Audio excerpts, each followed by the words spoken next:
Bharatiya Janata party की सरकार षड्यंत्र पूर्वक ओबीसी वर्ग को चुनाव लड़ने से वंचित किया। पंचायत चुनाव की आरक्षण पूरी तरह से अब क्लियर हो चुका है और इस आरक्षण के पश्चात आप देखेंगे नगरीय निकाय और पंचायत चुनाव में पूरे प्रदेश में भारतीय जनता पार्टी की सरकार षड्यंत्र पूर्वक ओबीसी वर्ग को चुनाव लड़ने से वंचित किया है।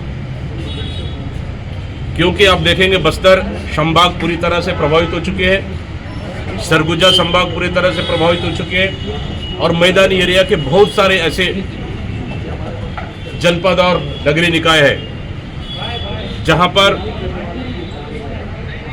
कि पहले जितने ओबीसी के लिए आरक्षण था नगर पालिका, नगर पंचायत, नगर निगमों में वो कम हो चुके। जिला पंचायत, जनपद पंचायत चुनाव में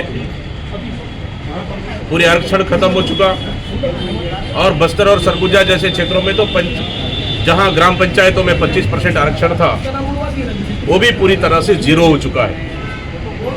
मैं समझता हूं कि प्रदेश के पूरे आदिवासी क्षेत्रों में ओबीसी वर्ग को इस सरकार ने षड्यंत्र पूर्वक चुनाव लड़ने से वंचित कर दिया है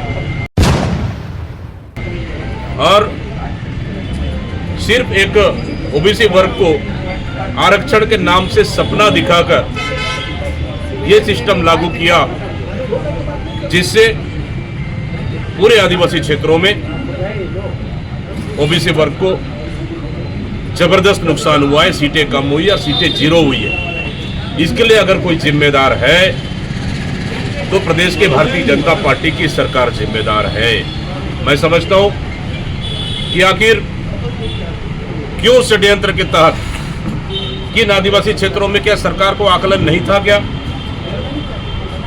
क्या इन 5वीं अनुसूचित क्षेत्रों में सरकार को पता नहीं था क्या कि पूरे प्रदेश में अगर ऑल ओवर देखें तो ओबीसी वर्ग को जबरदस्त नुकसान हुआ है। इसलिए ओबीसी समाज जबरदस्त आक्रोशित है, गुस्से में है।